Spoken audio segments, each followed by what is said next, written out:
राजकाचार्य अष्टोत्तर श्री श्रीमद दिव्यांगिरी सभे चरणारविंद भक्तिवेदांत स्वामी शिला प्रभुपाद की ISKCON founder acharya विभिन्न founder saviour of the whole world Jagat Guru शिला प्रभुपाद की प्रेम से कहो श्री कृष्ण चैतन्य प्रभु नित्यानंद श्री अद्वैत गदाधर श्रीवासादि गौर भक्त वृंद की अनंत कोटि वैष्णव वृंद की नामाचार्य श्री हरिदास ठाकुर की षट गोस्वामी प्रभु की जय ग्रंथराज श्रीमद् भागवतम की जय ग्रंथ भक्ति देवी तुलसी महारानी की जय ग्रंथराज श्रीमद् भागवतम की जय जगत गुरु शिला प्रभुपाद की जय निताय गौर प्रेमानंदे। ओम नमो भगवते वासुदेवाय ओम नमो भगवते वासुदेवाय ओम नमो भगवते वासुदेवाय नारायणं नमस्कृत्य नरं चैव नरोत्तमं देवीं सरस्वतीं व्यासं ततो जयमुदीरयेत् नष्टप्रायेषु भद्रेषु नित्यं भागवतसेवया भगवति उत्तमश्लोके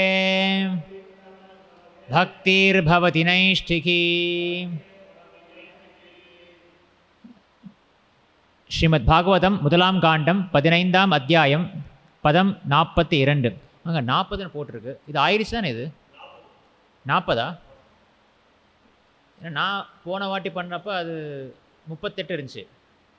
2-3 வாரம் ஆச்சு நான் வந்து. அது எப்படி 40 ஆகும்?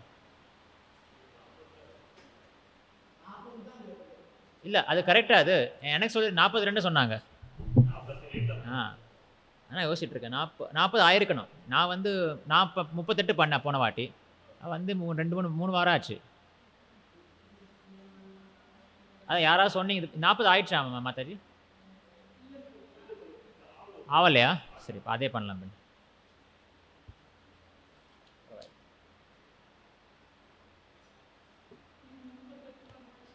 ஆமாம்.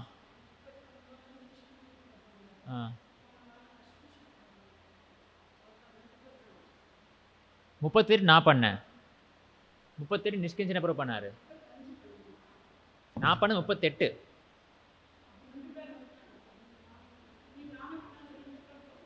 ஆ 38 நான் பண்ணேன். 2 பேர் 39 40. தாயிஷ் சாப்பிடா இதை இந்த மொழிபெயர்ப்பு சொல்கிறவங்க இந்த ஸ்லோகம் வந்து உங்களுக்கு ஞாபகம் வரும்.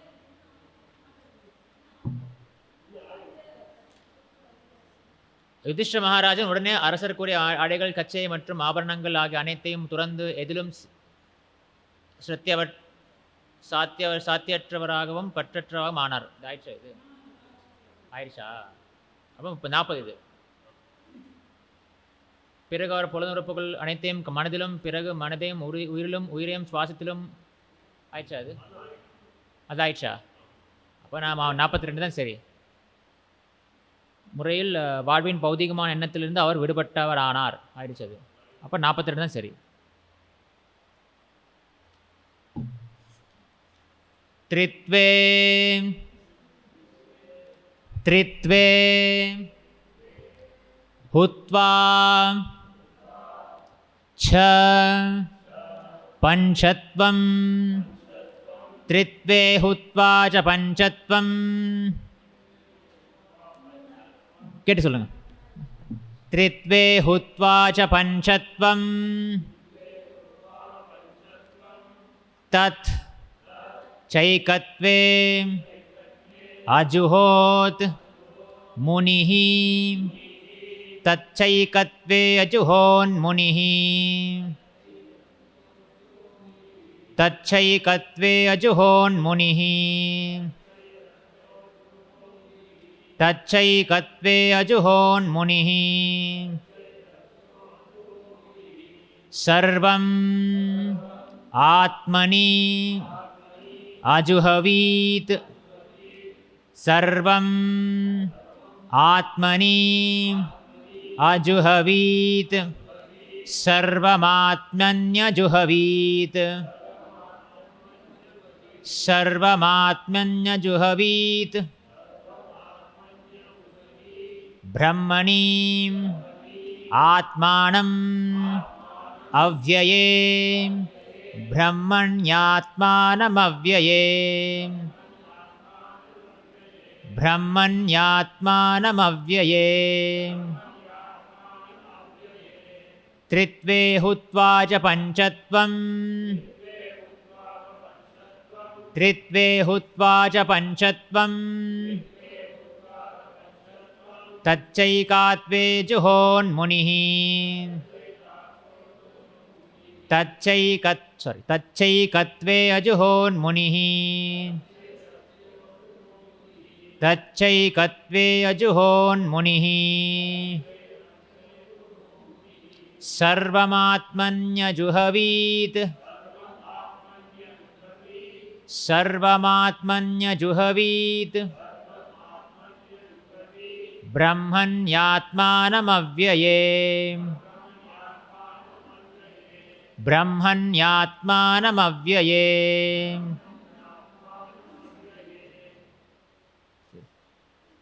வார்த்தைகள் அர்த்தங்கள் என்ன பின்தொடர்ந்து சொல்லுங்க. த்ரித்வே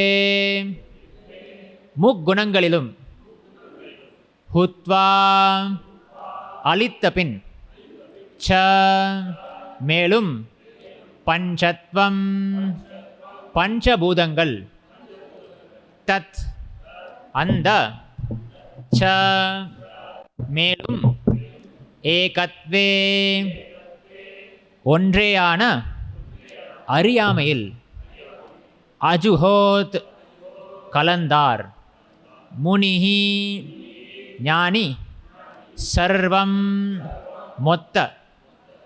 மொத்தமாக சர்வம் எல்லாம் ஆத்மனி ஆத்மாவின் அஜுஹவீத் நிலைக்கச் செய்தார் பிரம்மணி ஆத்மாவில் ஆத்மானம் ஆத்மா அவ்யயே முடிவராததில். மொழிபெயர்ப்பு மற்றும் பொருளுரை ஸ்ரீல பிரபுபாத் அருளியது. ஜெய் ஸ்ரீல பிரபுபாத். மொழிபெயர்ப்பு: இவ்வாறாக பஞ்சபூதங்களாலான ஸ்தூல உடலை ஜட இயற்கையின் முக்குணங்களுடன் ஐக்கியப்படுத்தி அவற்றை ஒன்றேயான அறியாமையில் கலந்துவிடச் செய்தார். பிறகு அந்த அறியாமையை எச்சூழ்நிலையிலும் முடிவற்றதாக உள்ள ஆத்மாவில் அல்லது பிரம்மனில் லயிக்கச் செய்தார். மொழிபெயர்ப்பின் பின்தொடர்ந்து சொல்லுங்க. இவ்வாறாக பஞ்சபூதங்களாலான ஸ்தூல உடலை ஜட இயற்கையின் முக்குணங்களுடன் ஐக்கியப்படுத்தி அவற்றை ஒன்றேயான அறியாமையில் கலந்துவிடச் செய்தார். யார் செய்தார்? யுதிஷ்டிர மகாராஜ். சரி. பிறகு அந்த அறியாமையை எச்சூழ்நிலையிலும் முடிவற்றதாக உள்ள ஆத்மாவில் அல்லது பிரம்மனில் லயிக்கச் செய்தார். பொருளுரை: ஜட உலகில் தோற்றுவிக்கப்பட்டுள்ள அனைத்தும் மகத்தத்துவத்திலிருந்து மொத்த பௌதீக சக்தியிலிருந்து தோன்றியவையே. மேலும் நம்முடைய பௌதீக கண்களில் காணப்படுபவை எல்லாம் இத்தகைய பலவகைப்பட்ட பௌதீக உற்பத்தி பொருட்களின் சேர்க்கையாகும். ஆனால் ஜீவராசி இத்தகைய பௌதீக உற்பத்தி பொருட்களிலிருந்து வேறுபட்டவனாவான். ஜீவராசி தான் பகவானின் நித்திய தொண்டன் என்பதை மறந்து விடுவதாலும் தானே ஜட இயற்கைக்கு எஜமானன் என்று தப்பாக எண்ணுவதாலும் தான் பொய்யான பொழுதின்ப வாழ்வில் புகுத்தப்படுகிறான். இவ்வாறாக மனம் பௌதீக பாதிப்படைவதற்கு முக்கிய காரணமாக இருப்பது எங்கும் பரவியுள்ள பௌதீக சக்திகளே ஆகும். இப்படியாக பஞ்சபூதங்களாலான ஸ்தூல உடல் உற்பத்தி செய்யப்படுகிறது. யுதிஷ்டிர மகாராஜன் செயலை மறுபக்கம் திருப்பி உடலின் பஞ்சபூதங்களையும் ஜட இயற்கையின் முக்குணங்களுடன் கலக்கச் செய்தார்.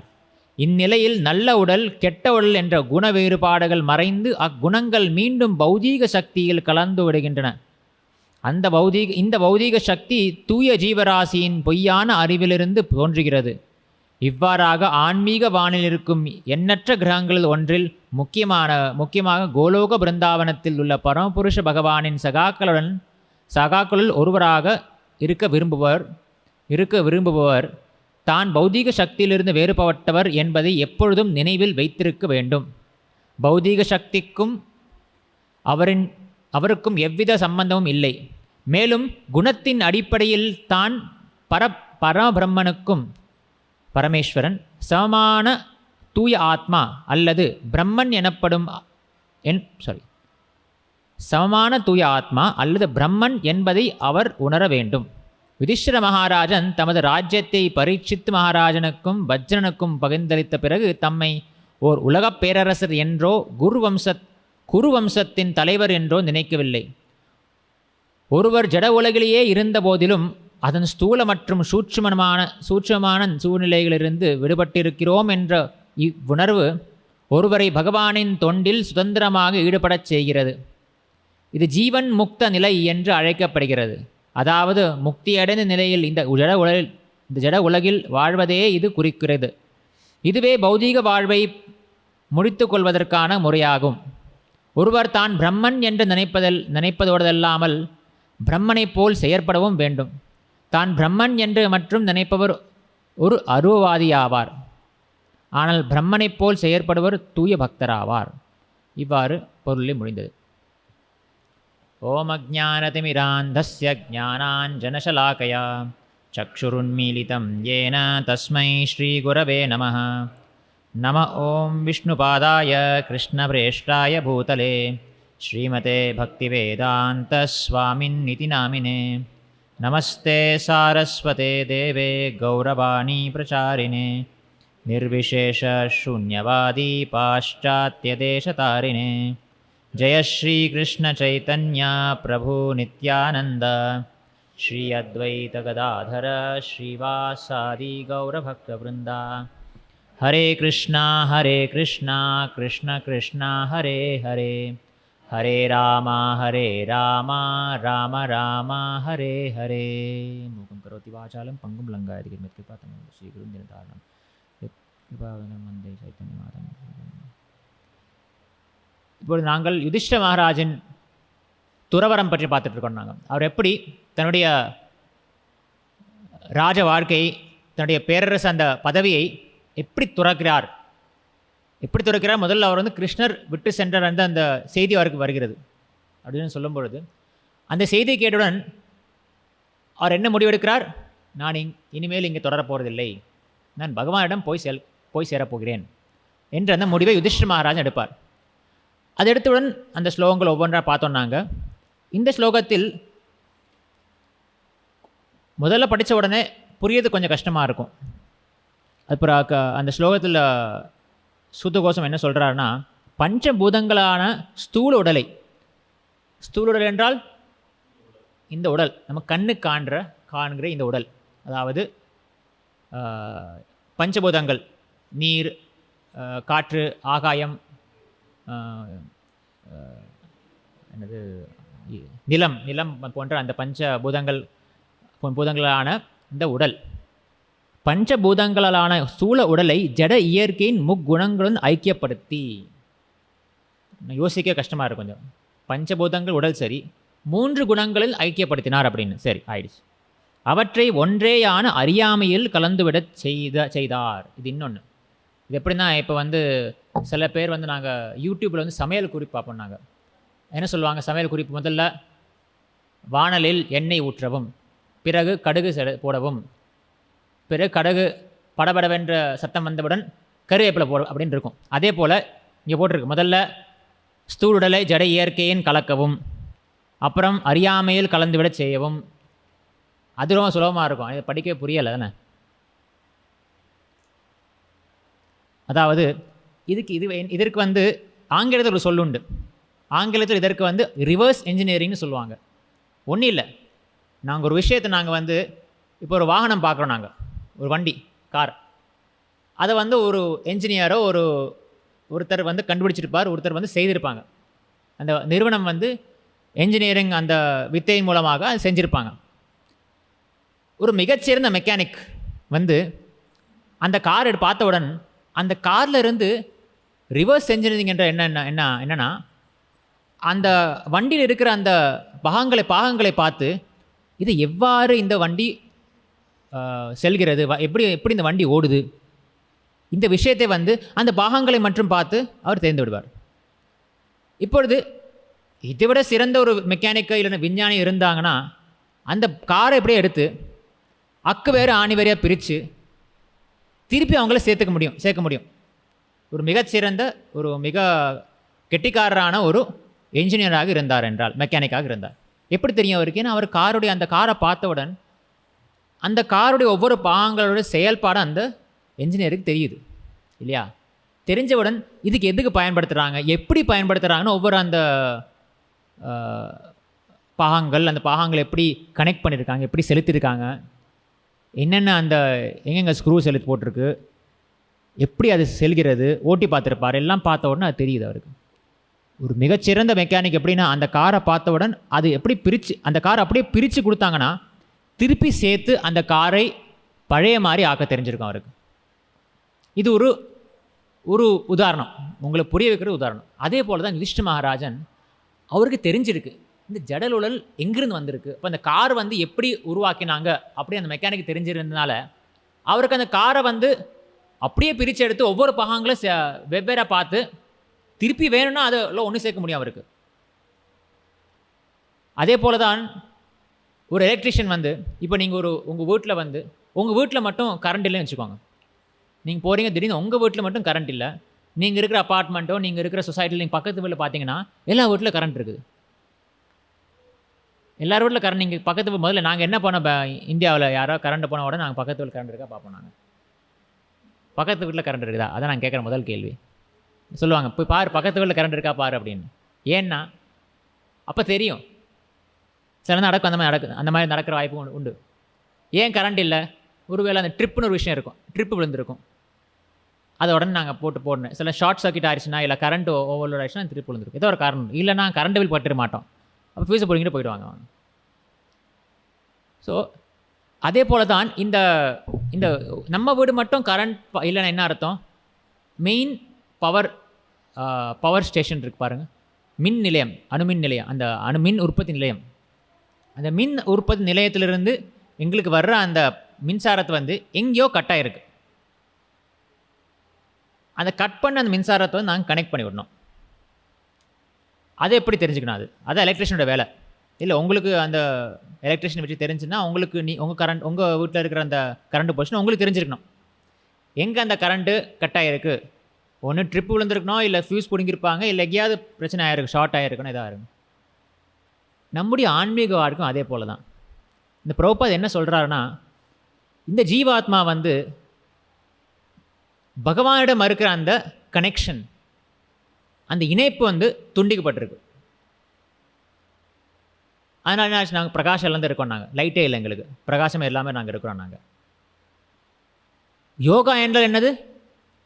அந்த துண்டிக்கப்பட்ட அந்த இணைப்பு எங்கே இருக்குதுன்னு தேடி பிடிச்சி அதை நாங்கள் கனெக்ட் பண்ணோம், ட்ரிப்பை நாங்கள் ஆன் பண்ணோம். அதுதான் யோகா. அதைத்தான் விலாவரியாக இங்கே யுதிஷ்ட மகாராஜ் என்ன செய்கிறார் என்று போட்டிருக்கு. சரி, இப்போ திருப்பி நான் பார்ப்போம் என்ன இருக்குதுன்னு. யுதிஷ்ட மகாராஜன்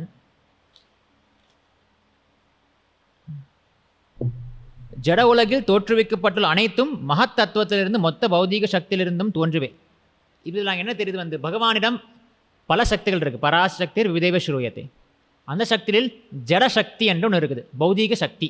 ஆங்கிலத்தில் பிரபுபாத் மெட்டீரியல் எனர்ஜின்னு சொல்லுவார். பிரபுபாத் சொல்லுவார் material energy and spiritual energy, அதாவது ஜடசக்தி மற்றும் ஆன்மீக சக்தி, ஆன்மா, பிரம்மன். இந்த ஜடசக்தி என்ன? எல்லாம் இந்த பஞ்சபூதங்கள், மனசு, புத்தி, அகங்காரம். கிருஷ்ணன் சொல்கிறார் பகீதையில், பூமிராப்போ நலோவாயுர் கம்மனோ புத்தி ரேவச்ச அகங்காரித்யமே பின்னா பிரகிருதி அஷ்டதா. இந்த சக்தி கூட கிருஷ்ணாவின் சக்தி தான். கிருஷ்ணன் என்ன சொல்கிறான்?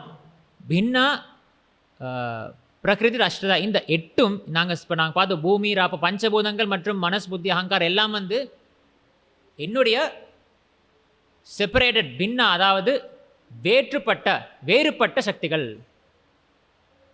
பிரபுபாத் இன்னும் உதாரணம் சொல்லுவார். அது என்ன வேறுபட்ட சக்திகள்? பின்னா பிரகிருதி என்னன்னா, உதாரணம் பிரபுபாத் நல்லா உதாரணம் சொல்கிறார். நீங்கள் பேசுகிறீங்க, உங்கள் வசனங்கள், உங்கள் பேசுகிற நீங்கள் வாக்கியங்கள் ஒரு டேப் ரெக்கார்டரில் நாங்கள் ரெக்கார்ட் செய்யலாம்.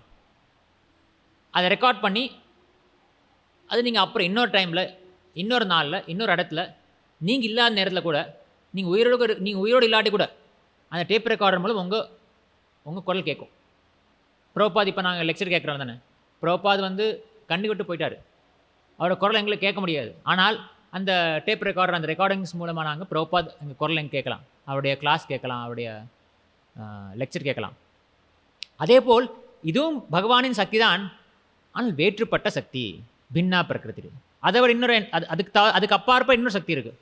அபரேயம் மிதஸ்துவான்யாம் வித்திமே பிரகிருதிம் பராம் ஜீவபூத மகாபாகோ ஏதம் தாரில் ஜகத். அதாவது இதை விட இதற்கு அப்பாற்பட்ட இன்னொரு சக்தி இருக்குது. அது ஜீவபூத, ஜீவசக்தி.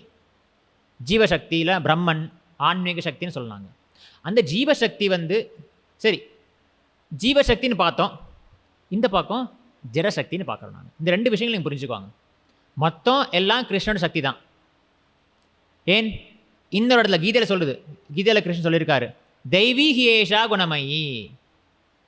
இந்த மாயாசக்தி, இந்த ஜடசக்தி கூட தெய்வீ சக்தி தான், அதுவும் கிருஷ்ணரின் சக்தி தான், அதுவும் பகவானின் சக்தி தான்.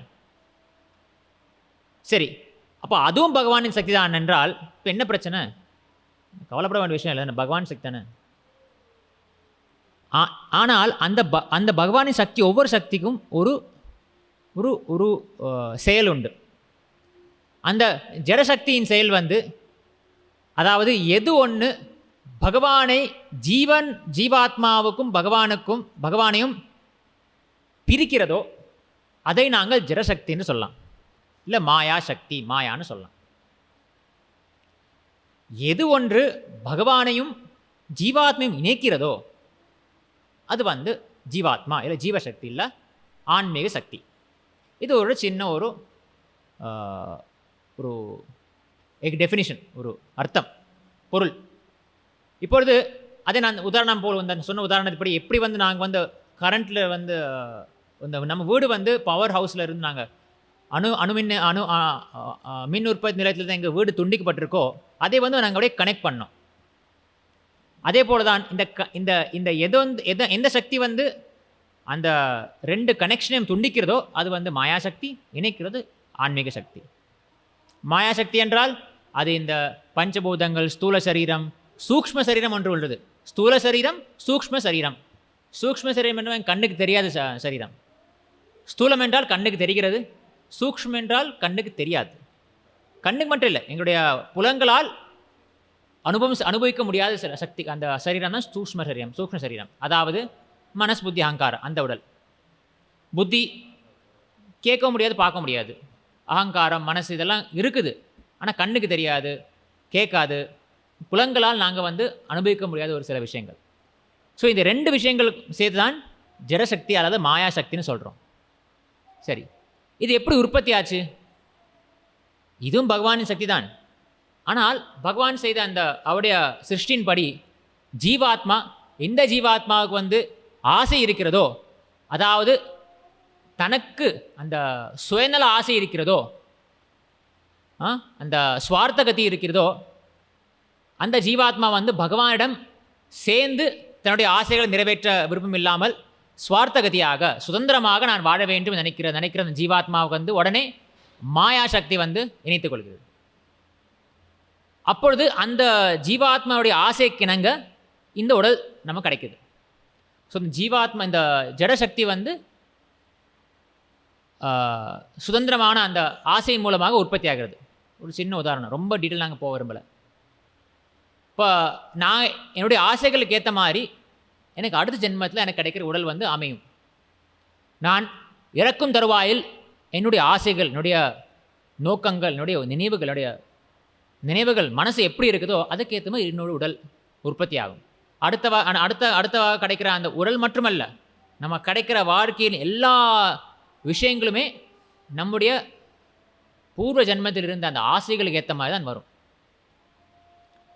எனக்கு வந்து பெரிய பணக்காரனாக ஆசை இல்லை, பெரிய நான் வந்து சொர்க்கலோகத்துக்கு போக வேண்டிய ஆசைகளுக்கு ஏற்ற மாதிரி நான் வாழ்ந்துட்டு இருந்தேன்னா அதுக்கேற்ற மாதிரி சில விஷயங்கள் யாகங்கள் செய்தால் சொர்க்கலோகத்தில் போய் வாழக்கூடிய அந்த உடல் கிடைக்கும்.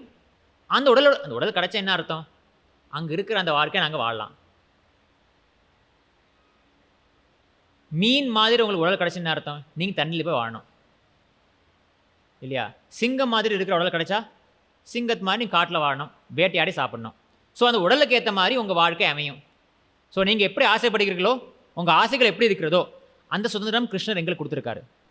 சுதந்திரம் வந்து கொடுத்துருக்காரு. கிருஷ்ணர் யாரையும் வந்து ஃபோர்ஸ் படுத்தலை, யாரையும் வந்து ஃபோர்ஸ் பண்ணலை, யாரையும் வந்து கட்டாயப்படுத்தலை. அந்த சுதந்திரம் கொடுத்துருக்காரு. அந்த சுதந்திரத்துக்கு ஏற்ற மாதிரி நாங்கள் ஆசைப்படணும், நாங்கள் தேர்ந்தெடுக்கணும், எங்கள் சாய்ஸஸ் அந்த மாதிரி எடுக்கணும். ஸோ அதே போல் வந்து நம்முடைய ஆசைகள் எப்படி இருக்குதோ அதற்கேற்ற மாதிரி அந்த மாயா சக்தி வந்து உடல் கிடைக்கிறது.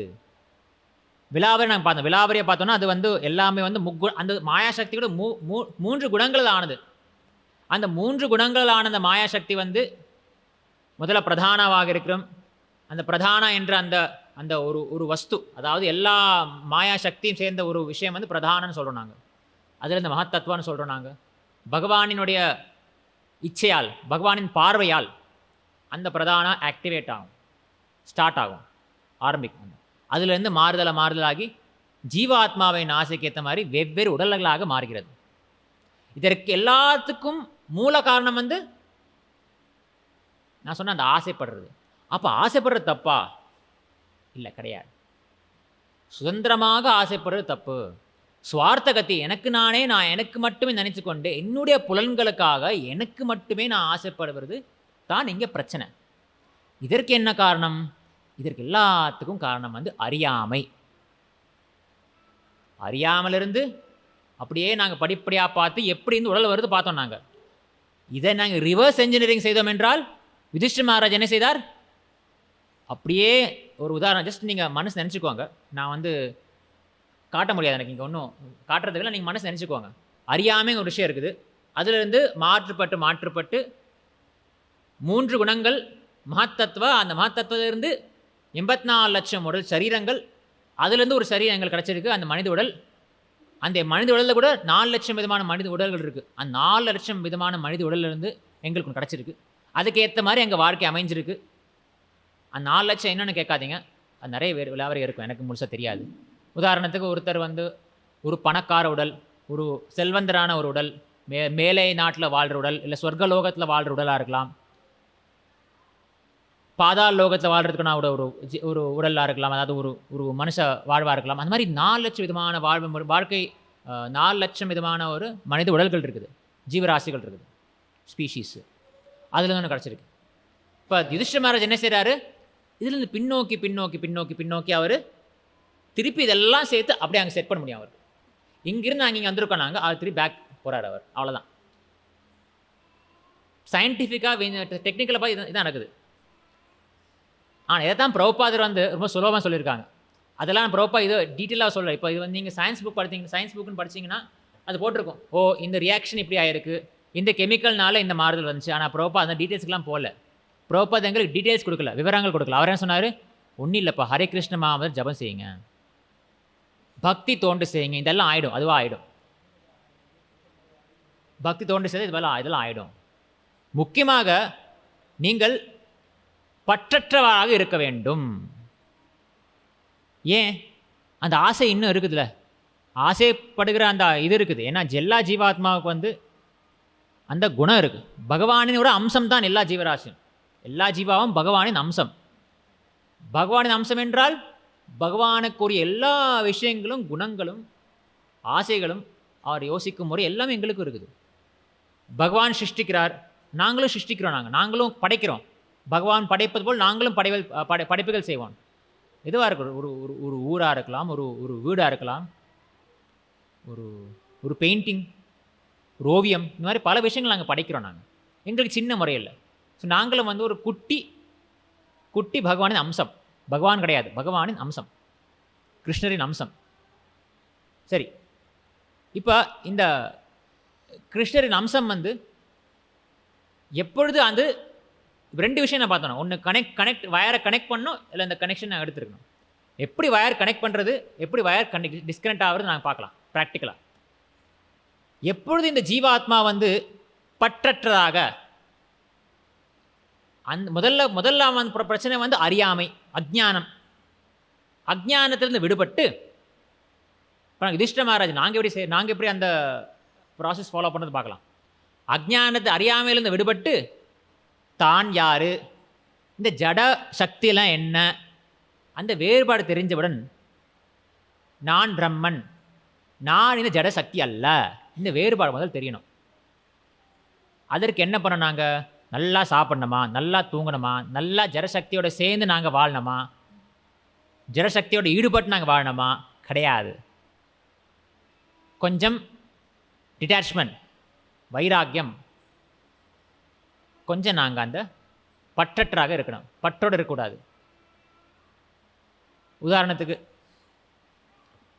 ஜடசக்தி, பணம், நான் நிறைய பணம் இருக்குது, அது ஏன் பணம் நான் மட்டும்தான் வச்சுக்கணும், அதை நானே அனுபவிக்க போகிறேன், அந்த பணத்தை, அந்த செல்வத்தை நானே அனுபவிக்க போகிறேன், இன்னும் நான் பணம் சம்பாதிக்கிறோம், நல்லா அனுபவிக்கணும், இதெல்லாம் என்னுடைய சொந்தக்காரங்க, அவங்க கூட சேர்ந்து நான் அனுபவிக்கணும், சந்தோஷமாக இருக்கணும், இப்படி நினச்சிக்கிட்டே இருந்தோம். என்ன அர்த்தம், அந்த ஜடசக்தியோடு சேர்ந்து நாங்கள் ஈடுபட்டு அந்த ஜடசக்தியோடு நல்லா பிணைந்து நாங்கள் பந்தத்துக்கு உட்படுறோம். நாங்கள் இதுதான் சம்சார பந்தம்னு சொல்லுவாங்க. ஆயிடுச்சா?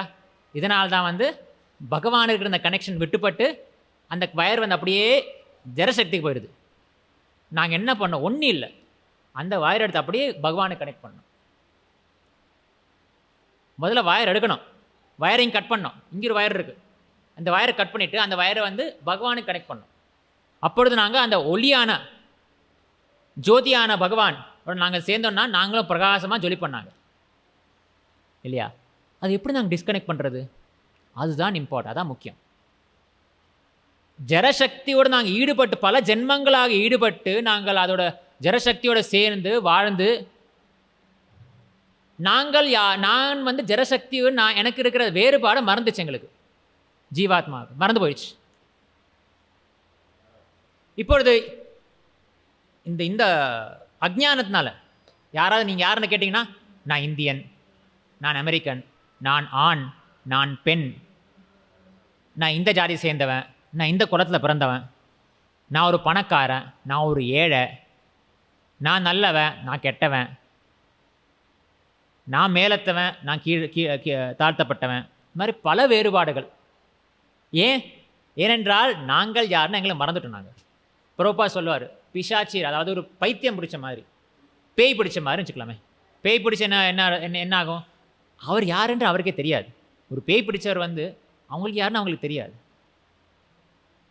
அந்த மாதிரி தான். இன்னொரு உதாரணம், அருமையான உதாரணம் புரோபா சொல்லுவார்.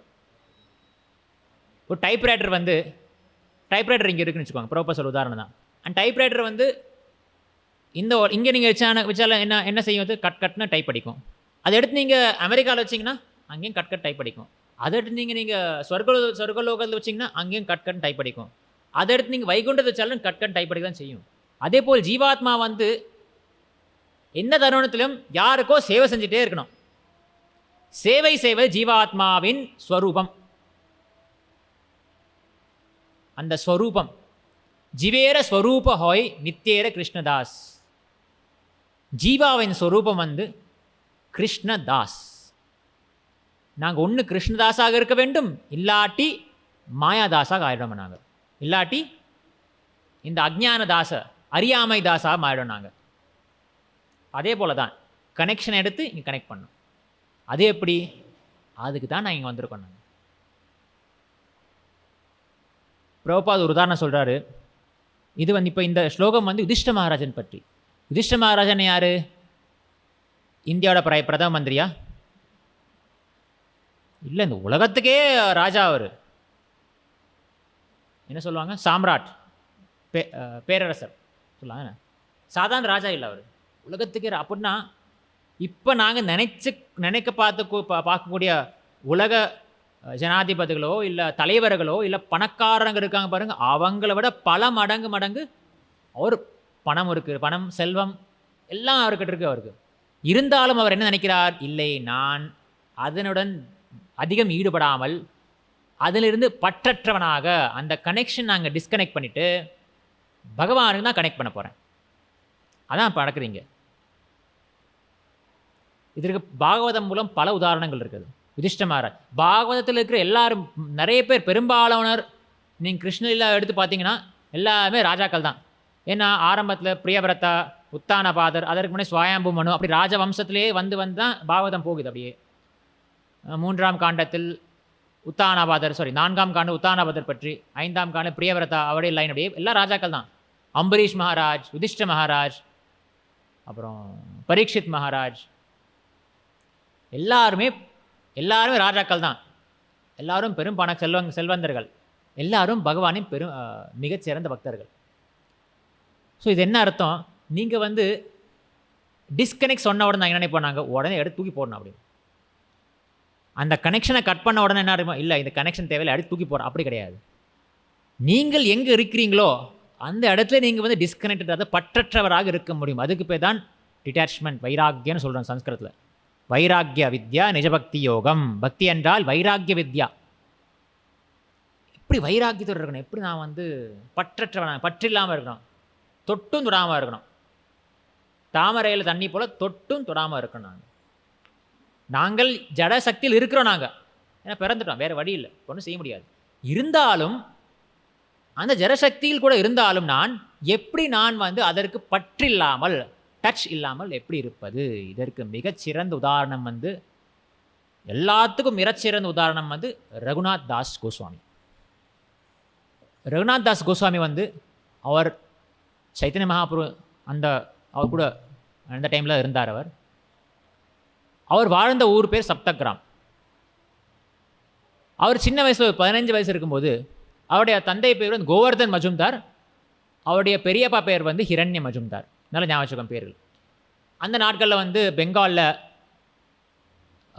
இஸ்லாமிய அரசாங்கம் இருந்துச்சு. நவாப் ஹுசைன் ஷா என்ற அரசன் ஆட்சி செஞ்சுட்டு இருந்தாங்க. ஒரு 15 வயசு இருக்கும்போது அந்த நேரத்தில் சைத்தன்ய மகாபிரபு போவார், பூரி பக்கம் போவார். அப்போ சாந்திப்பூரில் அவர் சைத்தன்ய மகாபிரபு இருப்பார். எல்லோரும் சைத்தன்ய மகாபிரபு யார் தெரியும் தானே? சைத்தன்ய மகாபிரபு யார் தெரியாதவங்க இருக்கிறீங்களா? நான் கதை அப்படி போயின்னா அது இந்த ஒரு பெரிய கதை. நான் சைத்தன்ய மகாபிரபு யார் அதெல்லாம் சொல்ல போகல. நான் வந்து இந்த லீலா மட்டும் சொல்கிறேன். நான் சைத்தன்ய மகாபிரபு சாந்திப்பூர் வந்தப்போ ரகுநாத் தாஸ் கோஸ்வாமி உடனே அவர் சைத்தன்ய மகாபிரபு பார்க்கணும்னு ஆசைப்பட்டார். இந்த 6 கோஸ்வாமிஸ்லேயும் 6 கோஸ்வாமிகளும் முதல்ல யார் தெரியும் சைத்தன்ய மகாபிரபு பார்த்த முதல் யார் தெரியுமா? அதுக்கு முன்னாடி ரகுநாத் தாஸ் கோஸ்வாமி பார்த்துட்டார். நான் சொல்கிற இந்த விஷயம் வந்து 15 வயசு இருக்கும்போது அவருக்கு 15 வயசு. இதெல்லாம் வந்து கோபால பட்ட கோஸ்வாமி ஸ்ரீரங்கத்தில் பார்த்தது. அப்போ சைத்தன்ய மகாபிரபு சவுத் இந்தியா போயிருக்காரு, தென்னிந்தியா போயிருக்காரு. இது அதுக்கு முன்னாடி சைத்தன்ய மகாபிரபு சன்னியாசம் வாங்கின உடனே அந்த நேரத்தில் வந்து ரகுநாத் தாஸ் சுவாமி சைத்தன்ய மகாபிரபு சந்திச்சிருக்காரு. அவரிடம் சந்தித்து அவருடைய ஆசீர்வாதம் பெற்றிருக்காரு. அப்புறம் திருப்பி வந்துட்டார் அவர். ஏன்னா அவருடைய தந்தைக்கு ரொம்ப பயம், எங்கடா நம்ம பையன் வந்து ரொம்ப ஆசைப்படுறானே சைத்தன்ய மகாபிரபு பார்க்குறதுக்கு அப்படின்னு. ஒருவேளை அவனும் சன்னியாசம் வாங்கிடுவான்னு ஒரு பயம் எல்லாருக்கும் இருக்குது. அப்பா அம்மா பெற்றோருக்கு இருந்த பயம் இருக்கும். கோயிலுக்கு அடிக்கடி போகிறானே பையன், அவனும் சன்னியாசம் ஆகிட்டானா, அவனும் மொட்டை அடித்து குடும்பி வச்சுக்கிட்டு ஆகிட்டானா அப்படின்னு பயம் இருக்கும். அதே போல் கோவர்தன் மஜும்தாருக்கும் அந்த பயம் இருந்துச்சு. கோவர்தன் மஜும்தார் யார்? அவங்க வந்து அந்த காலத்தில் சப்தகிராம் மிகப்பெரிய ஜமீன்தார்கள். அவங்க ஜமீன்தார்னு சொல்கிறப்ப அவங்க ஜமீன்தார் அவங்கெல்லாம். இதற்கு பிறகு எப்படி சைத்தன்ய மகாபிரபு ரகுநாத் தாஸ் எப்போ திருப்பி அவர் சந்தித்தார்? அவருக்கு 19 வயசு இருக்கும்போது. இதெல்லாம் வந்து இதுக்கு வந்து ரூப சனாதனம் எல்லாரும் பார்த்த அப்புறம் கோபால பட்ட கோஸ்வாமி சந்திச்ச அப்புறம் நடக்கிற விஷயம் இது. அப்போ திருப்பி வந்து அவர் மதுராலேருந்து வரும்போது, பிருந்தாவன் வரும்போது சைத்தன்ய மகாபிரபு திருப்பி சாந்திப்பூர் வர்றாரு.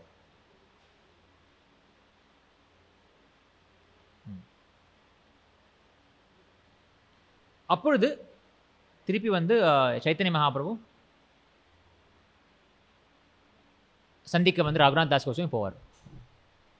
இப்போ இந்த நேரத்தில் வந்து ஒரு விஷயம், அப்போ வந்து சைத்தன்ய மகாபிரபு என்ன சொல்ல தெரியுமா? ரகுநாத் தாஸ் அவர் அப்போ வந்து சைத்தன்ய மகாபிரபு கூட இருக்கிறது வந்து ரகுநாத் தாஸ் கோஸ்வாமி இஷ்டம். அவர் கூடவே சேவை செய்யணும் அந்த விருப்பம் அவருக்கு, ரகுநாத் தாஸ் கோஸ்வாமிக்கு. ஆனால் சைத்தன்ய மகாபிரபு என்ன சொல்கிறார்? இல்லை, கல்யாணம் பண்ணிக்கோ. அடா என்ன இது அதிசயமாக இருக்குல்ல? ஒருத்தர் வந்து ஜாயின் பண்ண விரும்புகிறார்.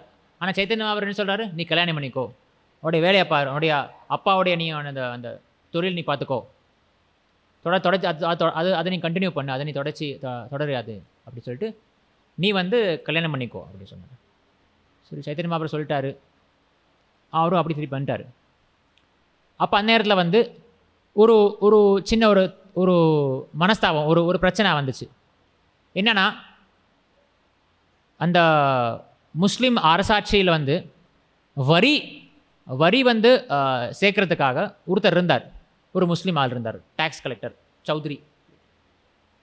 அந்த அவர் வந்து அவரையும் மீறி ஹிரண்ய மஜும்தார் என்ன செஞ்சார்னா, அவர் அந்த நேரடியாக வந்து அந்த இஸ்லாமிய அந்த அரசர் ஹுசைன் ஷாவை பார்த்து பேசி, நானே இங்கே இருக்கிறேன், அந்த வரி பணத்தை நானே, ஏன்னா இதை எதுக்குன்னா, அந்த வரி பணத்தை நாங்கள் வந்து சேர்த்தோம்னா அதில் ஒரு கணக்கு இருக்குது, அந்த வரி பணத்தில் வந்து 4 பங்கு அவரை வச்சுக்கலாம்.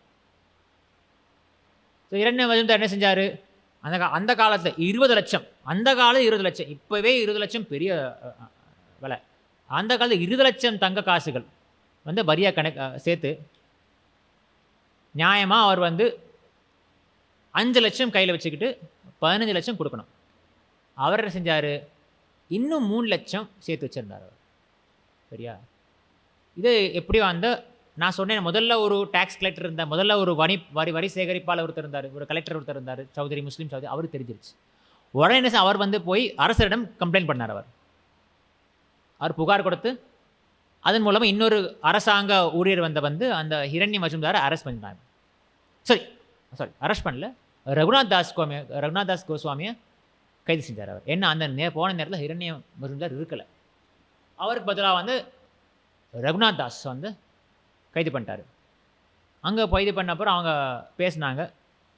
அப்போ ரகுநாத் தாஸ் சொன்னார் அவர்கிட்ட, ஹிரண்ய மஜும்தாரில் எங்களுடைய அப்பா மற்றும் பெரியப்பா வந்து உங்கள் அண்ணன் தம்பி மாதிரி, அதனால் நான் உங்கள் மகன் மாதிரி, என்னே நீங்கள் கைது பண்ணி எதுக்கு நீங்கள், இன்னொரு விஷயம்னா, அவர் அந்த கைது பண்ண அந்த காலத்தில் அடிப்பாங்க, ஆனால் அந்த முஸ்லீம் அரச ஊழியர் வந்து அடிக்க முடியும். ஏன்னா ரகுநாத் தாஸ் கோஸ்வாமி காயஸ்த குலத்தில் இருக்கிறவர். காயஸ்த குலம் என்றால் அந்த காலத்தில், இப்போ நீங்கள் பிராமண குலம் கேள்விப்படுவார், காயஸ்த குலம் வந்து ரொம்ப ஒரு பலம் வாய்ந்த சக்தி வாய்ந்த ஒரு பெங்காலில் ஒரு குலம், ஒரு ஜாதி, காயஸ்த ஜாதி, அந்த ஜாதியில் இருக்கிறவர். ஸோ அடித்த பெரிய பிரச்சனை ஆகிடும். ஸோ அடிக்க முடியாது. அவர் பேசிகிட்டே இருக்கார், விசாரிச்சுட்டே இருக்கார். அப்போ ரகுநாத் தாஸ் சொல்கிறாரு, நான் உங்கள் மகன் மாதிரி, என்னே இப்படி துன்படுத்துறீங்கன்னு சொல்லி அவர் இப்படியே பேசி, யார், ரகுநாத் தாஸ் கோஸ்வாமி, சாதாரண ஆளாக பெரிய கோஸ்வாமி, அவர் பேசி எப்படி கோஸ்வாமி பிரபுபாத் எங்களை பேசி எங்கள் மனசை மாற்றினாரோ, அதே போல் ரகுநாத் தாஸ் கோஸ்வாமி பேசி அந்த முஸ்லீம் ஊழியர் அந்த ஆஃபீஸர் டேக்ஸ் ஆஃபீஸர் மனசை மாற்றிட்டார். அவரும் சரி திருப்பி அனுப்பி, நீ முதல்ல நீ போ, சரி நீ வீட்டுக்கு போ, உன் பெரியப்பாட்ட சொல்லு, அவரை பண்ண சரியில்லை, அவர் என்ன பார்க்க சொல்லு, அந்த பங்கில் எனக்கு கொஞ்சம் வேணும் அப்படின்னு சொல்லிட்டு அனுப்பிட்டார் அவர். இந்த மாதிரி ரகுநாத் தாஸ் வந்து இந்த மாதிரி ரொம்ப திறமை வாய்ந்தவர். அவர் சாதாரண கிடையாது, ரொம்ப திறமை வாய்ந்தவர். அதுவும் மிக பணக்கார அந்த காலத்தில் காயஸ்த குலத்தில் இருக்கிற ஒரு பக்தர். சரி, இப்போ வந்து ஆனால் ரகுநாத் தாஸ் கோஸ்வாமி கல்யாணம் பண்ணிட்டாரு. ரொம்ப அழகான ஒரு மனைவி அவருக்கு. சைத்தன்ய மகாபிரபு சொன்னார் கல்யாணம் பண்ணுறது, அதே போல் அவர் திருமணம் செஞ்சார். ரொம்ப அழகான மனைவி இருந்தும் அந்த சின்ன வயசில் சைத்தன்ய மகாபிரபு பார்த்த அந்த விளைவாக அவருக்கு சைத்தன்ய மகாபிரபு போய் சேர அந்த ஆசை இன்னுமே இருக்குது. பாருங்கள் எப்படி பக்தர்கள் எப்படி, தூய பக்தர்கள் எப்படி பாருங்கள், நாங்கள் எப்படி எப்படா கோவில் விட்டு வெளியில் போகலாம், எப்படா திருப்பி அந்த கிரிக்கெட் மேட்ச் என்ன ஆச்சு, அரசியல் என்ன ஆச்சு, வேலை இருக்குது, எப்படி நிறைய சம்பாதிக்கலாம், எப்படி ப்ரொமோஷன் வாங்கலாம், அப்படியே அந்த யோசனை இருக்கும்போது எல்லா செல்வங்களும், எல்லா விதமான செல்வம், சொகுசு, சொத்து எல்லாமே இருக்கிற அந்த ரகுநாத் தாஸ் கோஸ்வாமியாக இருக்கட்டும், யுதிஷ்டிர மகாராஜனுடைய, அவங்க எப்படி யோசிக்கிறாங்க, இதெல்லாம் விட்டு எப்படி பகவான்கிட்ட போய் சேர்றதுனா, இதெல்லாம் எப்படி பட்டு பகவானிடம் போய் நான் சேர்றேன் அப்படி யோசிச்சிட்டே இருப்பாங்க. அதே போல் ரகுநாத் தாஸ் வந்து சிந்தனை செஞ்சிட்டே இருப்ப யோசிச்சு அப்படி எப்போவுமே ஒரு சிந்தனை அவருக்கு எப்படி விட்டு போகிறது. ஒரு 2-3 வாட்டி அவர் ஓடி போயிட்டார் அவர். அப்பா வந்து ரொம்ப அவருக்கு அந்த ஆசை, மகன்னா ரொம்ப பாசம், திருப்பி கூட்டின்னு வந்துடுவார் மகனை. அது மாதிரி நிறைய வாட்டி ஓடி போயிருக்கார் ரகுநாத் தாஸ் கோஸ்வாமி. அப்போ அம்மா சொன்னாங்க, இது என்னடா இது இப்படி வம்பா போச்சு ரகுநாத்தோட, போதாலும் ஓடி போயிட்டே இருக்கான் அவன் புரிய மாட்டேன் அவனுக்கு, பேசாமல் வேலை பண்ணுங்க சொல்கிறாங்க அம்மா அப்பா கிட்ட, அவனை இப்போ இந்த கம்பத்தில் கட்டி வைங்க அப்படின்னு. அதுக்கு அவர் அப்பா சொல்கிறாரு, தேவேந்திரன் போல சொத்துக்கள், அப்புறம் ஒரு அப்சரா போன்ற ஒரு அழகான மனைவி இருந்தும் அவனை கட்டி போட முடியாமல் இருக்கும்பொழுது ஒரு கயிறு அவனை கட்டி போட்டுருமா? அப்பா சொன்னார். அம்மாவும் அமைதியாயிட்டாங்க, நடக்கிற காரியம் இல்லைன்னு சொல்லிட்டு. அப்பொழுது அந்த நேரத்தில் ரகுநாத் தாஸ் கோஸ்வாமி நித்யானந்த பிரபுவை பார்க்கறது விருப்பப்பட்டார். அவர் பாணிஹாட்டி என்ற இடத்துல வந்து இப்போ நித்யானந்த பிரபு பார்க்குறாரு. அங்கே நித்யானந்த பிரபு அங்கே இருந்தார். ஆனால் ரகுநாத் தாஸ் கோஸ்வாமி ஒரே வெக்கம், நான் வந்து சாதாரண ஆள், பணக்காரன், பணத்தில் இந்த விஷயின்னு சொல்லுவாங்க பெங்காலில், நான் வந்து ஒரு சாதாரண ஒரு எல்லாரே போல் நானும் ஒரு பௌதிகவாதி வச்சுக்கோங்களேன் சொல்லிட்டு தூரத்துலேருந்து நித்யானந்த பிரபு தரிசனம் பண்ணிவிட்டு அங்கே அவர் தண்டவாட் பண்ணார், அங்கேயே வந்து ஆசீர்வாதம் நமஸ்காரம் பண்ணார். ஆனால் நித்யானந்த பிரபுக்கு தெரிஞ்சிருச்சு. உடனே போய் சொன்னாங்க, அவருடைய கூட இருக்க சொன்னாங்க, அவங்க பாருங்கள் பிரபு நித்யானந்த பிரபு அவர் வந்து ரகுநாத் தாஸ், உடனே வர சொல்லு ரகுநாத் அப்படின்னு. எல்லாம் கூட்டின்னு வந்தாங்க. இங்கே அங்கேயே நீ நமஸ்காரம் பண்ணுற, அங்கேயும் தண்டவாட் பண்ணுற, இங்கே பண்ணு அப்படி நித்யானந்த பிரபு. நித்யானந்த பிரபு யார்? பல்ராம், பலதேவ். ஸ்ரீ கிருஷ்ணருக்கும் நித்யானந்த பிரபு வேறு இல்லை, 2 பேரும் கிருஷ்ண பலராம், நித்தாய் கௌராங்க. அந்த நித்யானந்த பிரபு ரகுநாத் தாஸ் கோஸ்வாமி இந்த ஆசீர்வாத் நமஸ்காரம் பண்ண வச்சு அவருடைய திருவடிகள், அவருடைய கமல பாதங்களை அவருடைய தலைமையில் வச்சார். நித்யானந்த பிரபு தலைமையில் வச்சு ஆசீர்வதிச்சார் அவர். அப்புறம் எழுப்பி, எதுக்கு நீ அவ்வளோ தூரத்தில் நமஸ்காரம் பண்ணுற, எதுக்கு அப்படி தள்ளி நிற்கிற, இரு உனக்கு இருக்குது தண்டனை அப்படி சொல்லிட்டு நித்யானந்த பிரபுக்கு தண்டனை வச்சார். அவர் என்ன தண்டனை? நான் நேரத்தில் வந்து கூட நிறைய பேர் இருந்தாங்க. நித்யானந்த பிரபு தனியாக உட்காரல. பாணிஹாட்டி யாருடைய இருப்பிடம்? எந்த டிவோட்டி அங்கே தங்கியிருப்பாங்க பாணிஹாட்டியில்? யாருக்கா தெரியுமா? சைத்தன்ய லீலா தெரிஞ்சவங்க, ராகவ் பண்டிட். கரெக்ட். இப்போது போனீங்க, ராகவ் பண்டிட் உடைய வீடு அங்கே இருக்குது.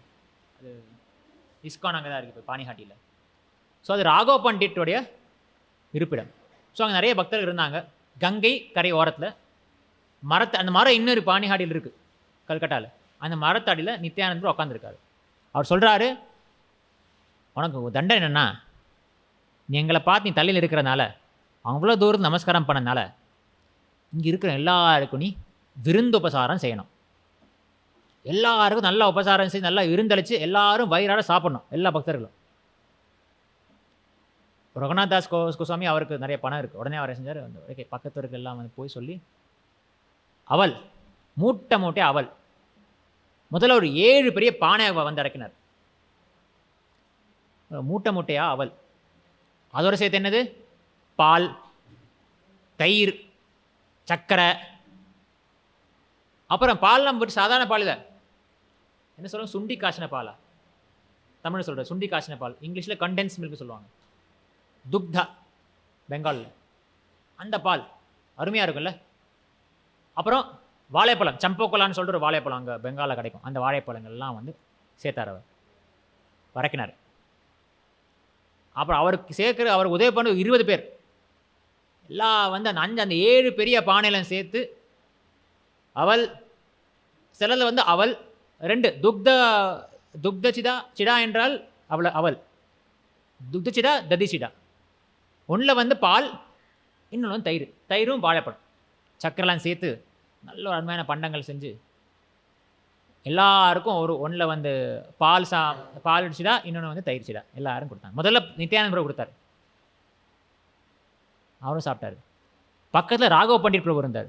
ராகவ் பண்டிட் அவர், நித்யானந்த பிரபு உங்களுக்காக நான் அங்கே ஒரு விருந்து படைச்சிருக்கேண்ணா, அங்கேயும் பல உங்களுக்காக பிரசாதம் நிறைய இருக்குது, நீங்கள் பண்ணுறீங்க. இது ஆஃப்டர்நூனு ஸ்நாக்ஸ், அது நைட்டுக்கு நான் சாப்பிட்டுக்கிறேன்னு சொன்னார் அவர். நீ கவலைப்படாது, நைட்டுக்கு நான் சாப்பிட்றேன் அப்படின்னு. ஓகே. நித்யானந்த் கூட பல பேர் அந்த அவள் அந்த மரத்தடியில் வந்து நிறைய பேர் உட்காந்துருந்தாங்க. எல்லாருக்கும் கொடுத்தாங்க. கீழே நிறைய பேர் உட்காந்துருந்தாங்க, மரத்து கீழே அங்கேயும் நிறைய பேர் கொடுத்தாங்க. கங்கை கரையில் இருந்து உட்காந்துருந்தாங்க, அவங்களுக்கும் கொடுத்தாங்க பிரசாதம். எல்லாருக்கும் ஒரு 2 ஆளுக்கு ஒரு பானை. இடம் இல்லாமல் சில பேர் என்ன பண்ணாங்க, போய் நதிக்குள்ளே உட்காந்தாங்க. அங்கே உட்காந்து அங்கே இருக்கிற தண்ணியில் வந்து முதல்ல அவளை வந்து கொஞ்ச நேரம் ஊற வைக்கணும். அவளை ஊற வச்சு தண்ணி ஊற வச்சாங்க. அங்கே ஊற வச்சு அங்கே அவளை சிராதகி பண்ணி அங்கே உட்காந்து சாப்பிட ஆரம்பிச்சிட்டாங்க. அவ்வளோ கூட்டம். வர்றவன் யார் வேணால் சாப்பிடலாம், அந்த இருக்கிற மட்டும் யார் எல்லாரும் வர்றாங்க, வர்றவர்கள் எல்லாரும் சிராதகி. சரியா? அப்பொழுது வந்து நித்யானந்த பிரபு தன்னுடைய சக்தியின் மூலமாக சைத்தன்ய மகாபிரபு வரவழைத்தார். பாருங்க, சைத்தன்ய மகாபிரபு வந்தார். ஆனால் வந்தது எல்லாருக்கும் தெரியாது, அவர் எல்லாருக்கும் பார்வைக்கும் தெரியல. சில பேர் மட்டும் நித்யானந்த பிரபு தெரிஞ்சார், அதோட சில பேர் மட்டும்தான் தெரியுவாங்க சைத்தன்ய மகாபிரபு இருந்தார்னு சொல்லிட்டு. நித்யானந்த பிரபு சைத்தன்ய மகாபிரபு வந்த உடனே நித்யானந்த பிரபு என்ன செஞ்சார், அந்த ஒரு சிடா தகி ஒரு கையில் துக்த சிடா எடுத்து வாயில் ஊட்டினார். அப்புறம் தஹி சிடா அதை வாயில் ஊட்டினார். அப்புறம் சைத்தன்ய மகாபிரபு என்ன பண்ணார், அவர் கொஞ்சம் எடுத்து அவர் நித்யானந்த வாயில் ஊட்டினார். 2 பேரும் ஊட்டி நல்லா விளையாடிட்டு இருந்தாங்க. அது மட்டும் இல்லை, அங்கே இருக்கிற ஒவ்வொரு இடத்துக்கும் போய் சைத்தன்ய மகாபிரபு நித்யானந்த ஒவ்வொரு பானையிலிருந்து அவங்க சாப்பிட்டாங்க. நித்யானந்த அவர் சைத்தன்ய மகாபிரபு ஊட்ட, சைத்தன்ய மகாபிரபு நித்யானந்த ஊட்டினாங்க. ஒரே குதூகலமாக இருந்துச்சு.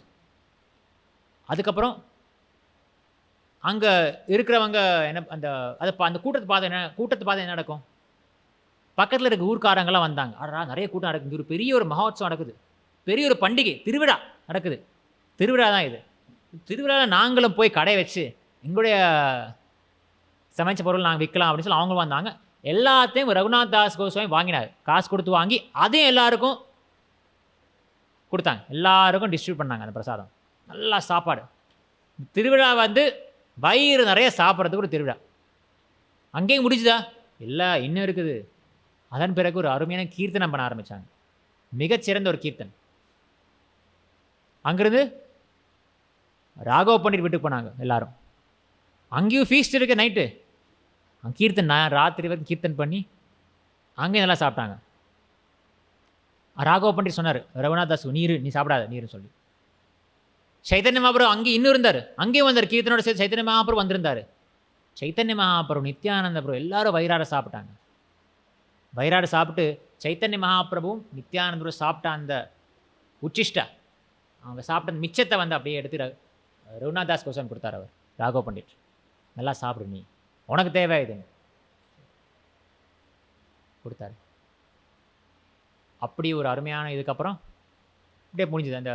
அப்படியே ஆயிடுச்சு அந்த நாள். அந்த நாள் அடுத்த நாள் திருப்பி அந்த இடத்துக்கு ரகுநாத் தாஸ் கோஸ்வாமி வந்தார். அப்புறம் நிறைய கூட்டாளர் இருக்கல, கொஞ்சம் பேர் தான் இருந்தாங்க. திருப்பி ரகுநாத் தாஸ் கோஸ்வாமி வந்தார். அப்பொழுது நித்யானந்த பிரபுடம் திருப்பி ஆசீர்வதிச்சார். திருப்பி அவர் தலையில் அவர் திருவடி வச்சார் அவர் நித்யானந்த பிரபு. அப்பொழுது சில விஷயங்கள் வந்து நித்யானந்த பிரபு சொல்லுவார். அவர் என்ன சொன்னார்னா, நித்யானந்த பிரபு உதாரணம் சொன்னார். பரத மகாராஜ் உதாரணம் சொன்னார். பரத மகாராஜ் எப்படின்னா, பரத மகாராஜ் வந்து அவரும் பேரரசர். ஆனால் எல்லாத்தையும் துறந்து எப்படி வந்து ஒருத்தர் மலம் கழித்து அந்த மலத்தை விட்டு நாங்கள் போவோம். மலம் கழித்து யாரும் உட்கார மாட்டோம். நாங்கள் ஒரு விஷயத்தை நாங்கள் எங்கள் உடலில் அந்த மலம் வந்து எங்கள் உடலில் தான் உற்பத்தி ஆகுது. எங்கள்கிட்ட தான் இருக்குது உடல், எங்கள் உடலில் ஒரு விஷயமாக தான் இருக்கும். அதை நாங்கள் மலத்தை நாங்கள் கழித்த பிறகு அது நாங்கள் யாரும் அது போகாமல் தொடமாட்டோம், பார்க்க மாட்டோம், அப்படியே போட்டு வந்துடும் நாங்கள். அதே போல் பரத மகாராஜ் தன்னுடைய சொத்துக்கள் எல்லாத்தையும் வந்து துறந்து போனார் அவர்.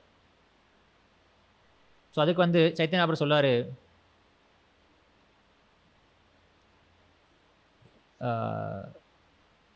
சைத்தன்ய அவர் சொல்லுவார், மோர மாத்தே பதோரி கொரோஹோ பிரசாத் நிர்விக்னே சைத்தன்ய பான கொரோ ஆசீர்வாத். உன்னுடைய தலையை நான் என் காலை வச்சு உனக்கு நான் வரம் அளிக்கிறேன், கூடிய சீக்கிரம் நீ சைத்தன்ய மகாபிரபு உடைய திருவடிகள் நீ சரணடைவாயாக அப்படின்னு சொன்னார். அப்புறம் சொன்னார், எல்லா பக்தரும் சொன்னார், நீங்கள் எல்லாரும் ரகுநாத் தாஸுக்கு ஆசீர்வாதம் செய்யுங்க, அவருக்கு ஆசி அளிங்க. இந்த ரகுநாத் தாஸ் வந்து இந்திரனை போல் செல்லம் படைத்தவர். ஆனால் சைத்தன்ய மகாபுருடைய கிருபையினால் அவ்வளோ சொத்து சுகம் இருந்தாலும் கூட அவருக்கு அதோட பிடிக்கவே இல்லை. நீங்கள் அருள் செஞ்சீங்கன்னா இந்த ரகுநாத் தாஸ் கோஸ்வாமி கூடி சீக்கிரம் சைத்தன்ய அப்புறம் போய் சேருவார். ஸோ நாங்கள் சொன்னோம் பாருங்கள், நான் முதல்ல பார்த்தேன் உதாரணம் வந்து எப்படி நாங்கள் டிஸ்கனெக்ட் பண்ணி கனெக்ட் பண்ணுறது.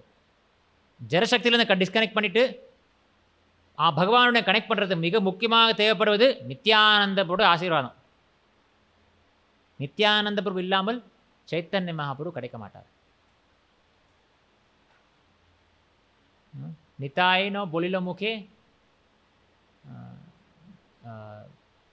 ரோஹிலே சம்சார. ஓகே, நித்தாய் என்று சொல்ல வாயான சொல்லாட்டி நீங்கள் சம்சாரத்தில் இருக்க வேண்டியதான், பகவானை போய் சேர முடியாது. ஆனால் நித்யானந்த பிரபு என்ன சொல்கிறாரு, எல்லா பக்தர்களும் ஆசீர்வாதம் உனக்கு தேவைன்னு சொல்கிறாரு. என்ன அர்த்தம்? நித்யானந்த பிரபு ஆசீர்வாதம் தேவை, குருவின் அருளும் தேவை எங்களுக்கு, எல்லா வைஷ்ணவர்களின் அருளும் எங்களுக்கு தேவை. என்ன அர்த்தம்? எல்லாத்துக்கும் கீழே எங்களை நாங்கள் வச்சுக்கணும். நான் சொன்ன உடனே எவ்வளோ தாழ்மையாக இருக்கணும், எல்லா வைஷ்ணவர்களும் நான் கீழே இருக்கிறேன். எல்லா வைஷ்ணவர்களும் நான் சேவை செய்யணும். வைஷ்ணவருக்கு சேவை செஞ்சு அதன் மூலமாக குருவுக்கு சேவை செஞ்சு குரு பரம்பராக சேவை செஞ்சு நித்யானந்த பிரபு சேவை செஞ்சு அப்படியே நான் வந்து சைத்தன்ய மகாபிரபு சேவை செய்யணும். எப்படி நாங்கள் நினச்சிக்கணும்? நாஹம் விப்ரோ நச நரபதிர் நாபி வைஷ்ணோ ந சூத்ரோ நாஹம் வர்ணீச்ச கிரகபதிர் நோ வனஸ்தோ யதிர்வா கிந்து புரோத்ய நிகில பரமானந்த பூர்ணாமிருதாப்திர் கோபி பர்த்து பதகமலையோர் தாச தாச தாசானுதாசா. கோபி பர்த்து என்றால் கிருஷ்ணரின் தாச தாச தாச அனுதாசனாக நான் இருக்க வேண்டும் என்று. நான் விப்ரம் கிடையாது, நான் பிராமணன் கிடையாது, ராஜா இல்லைனா சூத்திரம் கிடையாது, நான் வைஷ்ணவன் சூத்ரோ, நான் வைஷ்ணன் கிடையாது, சூத்திரம் கிடையாது, வானப்பிரஸ்தம் யாருமே இல்லை. நான் வந்து பகவான் ஸ்ரீ கிருஷ்ணரின் தாச தாச தாச அனுதாச நான் நினச்சிக்கலாம். ஸோ பகவான் அடையாளத்து மிக முக்கியமான விஷயம் என்ன, எல்லோரும் நாங்கள் சேவை செய்யணும். அதனால தான் எல்லாரும் பிரபுன்னு சொல்லுவோம், மாதாஜின்னு சொல்லுவோம். நாங்கள் சேவை ஒரு சேவை செய்வதற்கு ஒரு வாய்ப்பு கிடைச்ச உடனே என்ன செய்யணும், நாங்கள் அப்படியே பிடிச்சிக்கணும், அதை யோசிக்கக்கூடாது. யாருக்காவது சேவை செய்கிறது, வைஷ்ணவர்களாக சரி பகவானுக்காகட்டும் சரி, சேவை செய்கிற வாய்ப்பு கிடைச்ச உடனே பிடிச்சிக்கணும். ஏன் இல்லாட்டியும் வேறு யாருக்கோ சேவை செஞ்சுட்ருக்கோம். நாங்கள் சேவை செய்வது எங்களுடைய சொரூபம். அதை நாங்கள் யாருக்கோ செய்கிறது பலா பகவானுக்கு செய்யலாம், வைஷ்ணவர்களுக்கு செய்யலாம். சரி, அதன் பிறகு நித்யானந்த என்ன சொன்னார்?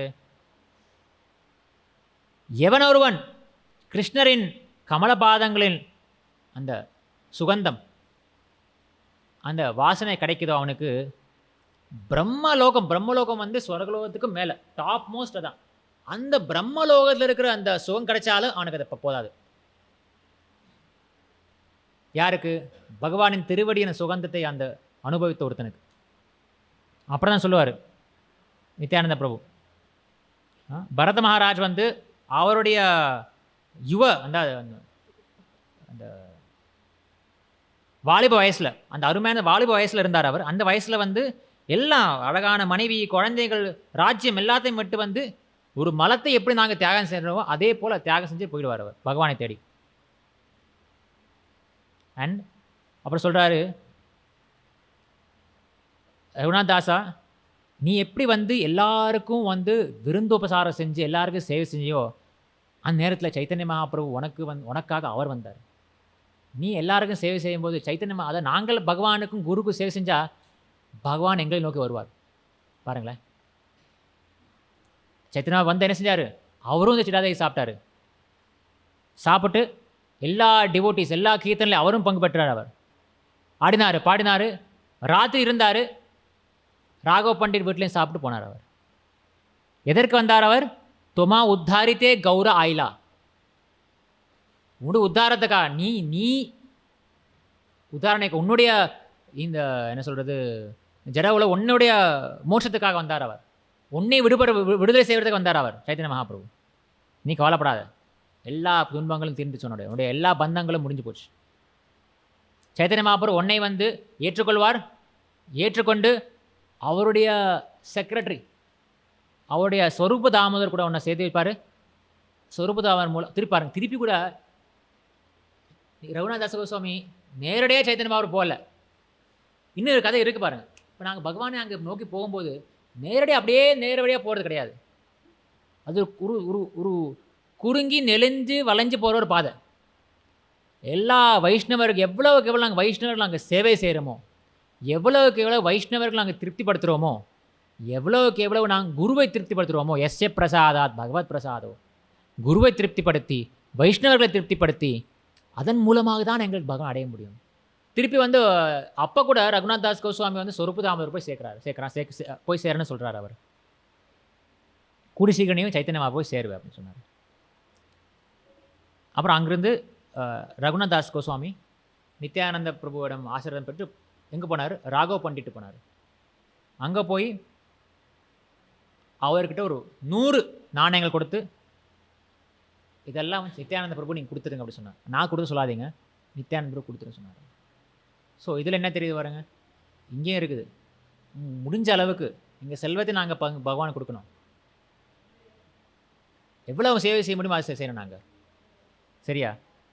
அங்கிருந்து அவர் பக்தர்களுக்கும் அவர் இருக்கிற பக்தர் எல்லாருக்கும் வந்து நித்யானந்த பிரபு ஒரு காணிக்கை கொடுத்துட்டே இருந்தார். கொடுத்துட்டு போனார். அவர்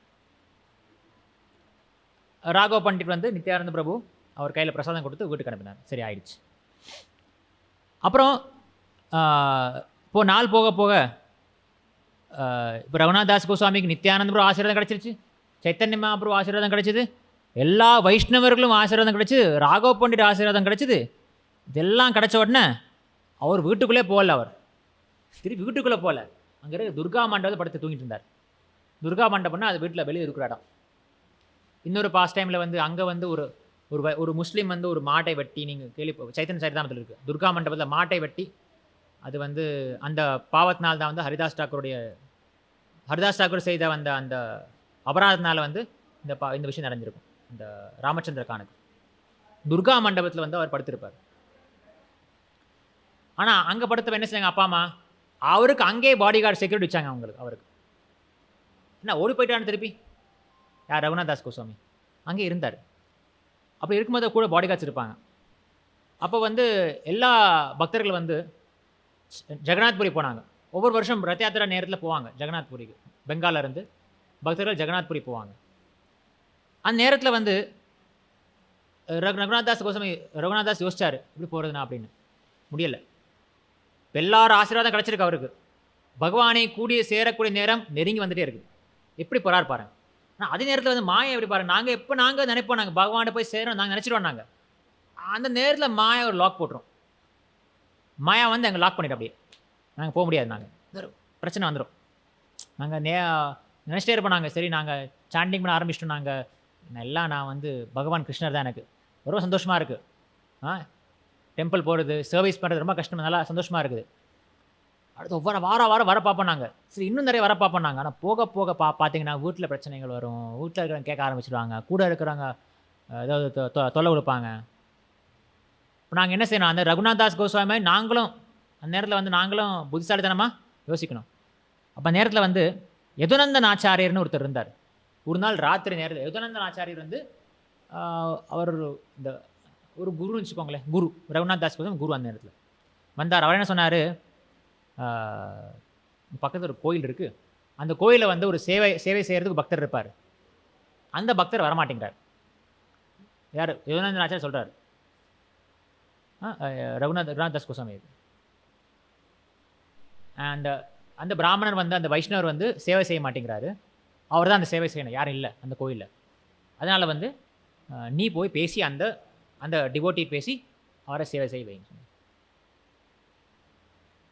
உடனே ரகுநாதாஸ் யோசிச்சார், கரெக்ட் இதான் வாய்ப்புன்னு சொல்லிட்டு சரி நான் வரேன்னு சொன்னார். அப்போயும் புறப்பட்டார் யதுநந்தன் ஆச்சாரியர். அந்த நைட் நேரம், அந்த ராத்திரி நேரத்தில் எல்லாம் அந்த வாட்ச்மேன்கள் எல்லாம், அந்த செக்யூரிட்டி வந்து கூட இருந்த கார்ட்ஸ் எல்லாரும் வந்து தூங்கிட்டு இருந்தாங்க. கிடச்சது பார்த்து வாய்ப்புன்னு சொல்லிட்டு ரகுநாதாஸும் போயிட்டார் யதுநந்தன் ஆச்சாரியர் கூட. போயிட்டு இருக்கும்போது அவர் சொன்னார், பாதி தூரத்தில் ரகுநாதாஸ் சொல்கிறாரு, நான் இந்த பிராமண வீட்டுக்கு போகிறேன், நீ கவலைப்படாதீங்க சரியா, நான் அவங்க கூட வரலைன்னா நான் அந்த பிராமணன்கிட்ட பேசி நான் வந்து எப்படியா அவரை சேவை செய்ய வைக்கிறேன், நீங்கள் வீட்டுக்கு போங்க அப்படின்னு சொல்லிட்டு அவருடைய யதுநாத ஆச்சாரிய சொல்லிவிட்டு அங்கேருந்து ரகுநாத் தாஸுக்கும் பரல போயிட்டார். சரியா? அந்த நேரத்தில் வந்து அந்த கார்ட்ஸ் பார்த்தாங்க, அந்த தூங்கிட்டு இருக்க எந்திரிச்சு பார்த்தா ரகுநாத் தாஸுக்கும் இல்லை. இப்போ யதுநாத ஆச்சாரிய கேட்டாங்க, இல்லை வந்தார், வந்துட்டு இப்போ வீட்டு போயிட்டார் சொன்னார் அவர். ஆனால் வீட்டில் அவர் இல்லை. கூட இருக்கிற அந்த பாடி கார்ட்ஸ் அவங்கெல்லாம் வந்து அந்த செக்யூரிட்டி எல்லாம் பார்த்தாங்க, இல்லை. அப்புறம் அவர் அப்பா வந்து சொன்னார், அவர் சரி வேறு எங்கே போயிருக்க எல்லாருக்கும் தெரியும், இப்போ குரூப் வந்து போயிட்டுருக்கு, சிவானந்த் சேனா அவங்கெல்லாம் வந்து இப்போ போயிட்டுருக்காங்க பூரிக்கு, இப்போ அவங்கள பிடின்னு சொன்னாங்க. உடனே அவங்க எல்லோரும் அவங்கள பிடிச்சாங்க. அங்கே போய் கேட்டால் இல்லை அவர் இங்கே வரலன்னு சொன்னாங்க. உங்களுக்கு புரியலை எங்கடா அப்படின்னு தேடிட்டு இருந்தாங்க அவங்க. இங்கே ரகுநாத் தாஸ் கோஸ்வாமி வந்து வழக்கமாக போகிற பாதையில் போகாமல் குறுக்கு வழியாக போய் ரொம்ப நேரம் சுற்றி வளர்ந்து ரொம்ப நாளில் அவர் போய் பூரிக்கிட்ட போயிட்டு இருந்தார். அவர் ஒரு நாள் அவர் போயிட்டு வந்து ஒரு பால் பண்ணையில் வந்து அவர் கொஞ்சம் ரெஸ்ட் எடுத்தார். அப்புறம் அங்கேருந்து அப்புறம் தான் எல்லாம் இந்த வாடிகாசம் தேடி எத்தனை நாள் ஆச்சுன்னா மொத்தம் 13 நாள் ஆச்சு போகிறதுக்கு. 13 நாள் அவர் நடந்துகிட்டே இருந்தார். அவர் 12 நாள் சாப்பிட்ருந்தார், நடந்துருந்தார் பூரி போகிறதுக்கு. 3 நாள் மட்டும் தான் சாப்பிட்டார் அவர். இதில் நம்ம ரகுநாத் தாஸ் கோஸ்வாமியோட தியாகம் தெரியும், அவருடைய சக்தி, அவருடைய எவ்வளோ பலம் வாய்ந்த எப்படி ஒரு வைராக்கியம் அவருக்கு பாருங்க. அவருக்கு 3 நாள் மட்டும் சாப்பிட்டார். எதற்காக? சைத்தன்ய மகாபிரபு போய் சேர போகிறேன்னு முடிவெடுத்து சாப்பாடு கையில் ஒன்றும் இல்லை சாப்பிட்றதுக்கு. 12 நாள் நடையாக போனார் அவர். அங்கே போய் சைத்தன்ய மகாபிரபு சேர்ந்தார் அவர்.